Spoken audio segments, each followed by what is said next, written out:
Hey folks, Spec Ops Monkey here. This is going to be our SITREP for Monday. Now you're going to see a second one that comes out later this afternoon.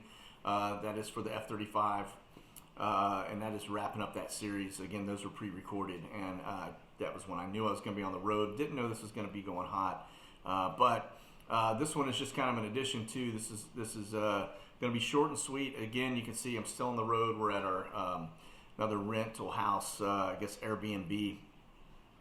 This house is about 100 plus years old, so it has got hardwood floors throughout, and so if you hear, it sounds like I'm in an echo chamber, it's because the acoustics in here are not really conducive for recording. So anyway, apologize for that up front. Again, I'll be back in the office on Wednesday. We'll get back on track. And so now there's some interesting things that happened over the weekend. We remember, you may have seen, should I say, that Putin went hot with nukes. It looked like he was pulling those right out of the off the shelf.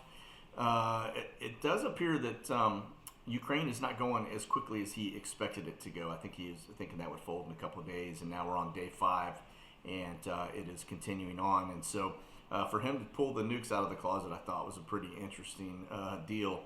But I didn't see anything else around the world respond to that other than just pointing the finger and saying that's what he's done. So as I look at the flights, I look at the tempo, we're still business as usual. So this could be a lot of hype by the media, right? And so same thing with talking about sanctions and his economy and dollar collapsing, right? I don't think our sanctions are even in play yet. It takes a little bit of time to get those going, and so there may be some things that are starting to take place, but for the most part, the process has begun to start those sanctions. And so what we're seeing right now really hasn't even, there's no indication that those things are actually working just yet. So just pay attention to that one. With his money collapsing, that is probably expected. I'm sure he's hedged for that. And not a good situation for the Russians, but Ukraine is definitely not doing well either. And so it looks like very few banks are open. We've got a lot of people purging as expected out into the west side of the country, trying to escape all of this. And so just keep them in your thoughts and prayers as we go through this. But again, this is going to be a short one because I don't have all of the stuff that I normally have in my studio. We're not looking at sky glass and a bunch of different flights. I have figured out how to use some of the tools I have available to me here on the road. So this will be a little bit better than the last one. But so with that said, let's kick this off real fast. I just want to show you Flashbang Schedule. He is actually still up in Delaware. He gets in about 10 a.m. Eastern. And then it looks like he is going to be hosting a secure call with the allies to discuss the latest developments with Russia and the Ukraine. That's around 11:15 this morning. And then this afternoon at 2 p.m., it's going to be kicking off Black History Month.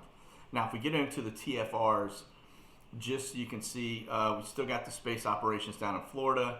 The same thing going on with his Delaware TFR. That's going to go away here shortly. And then we've got our border TFRs that we normally see. And then we've got this monster storm. Looks like it's rolling in. It'll be our next wave of chaos here in the U.S. But yeah, it's really looking like a normal TFR. I don't see anything that catches my eye that says, hey, we're in some kind of elevated level of alert. And so let's get over to the region real fast, just looking at Open ADSB.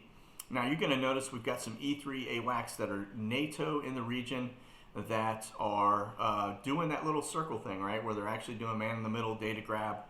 But other than that, the area looks pretty much the same. We've got C-130s that are coming in heavy lift. We've got a lot of air refueling activity supporting some fighters up. I saw an F-35 up over the area yesterday, which I thought was kind of cool. But C-17s bringing in some supplies.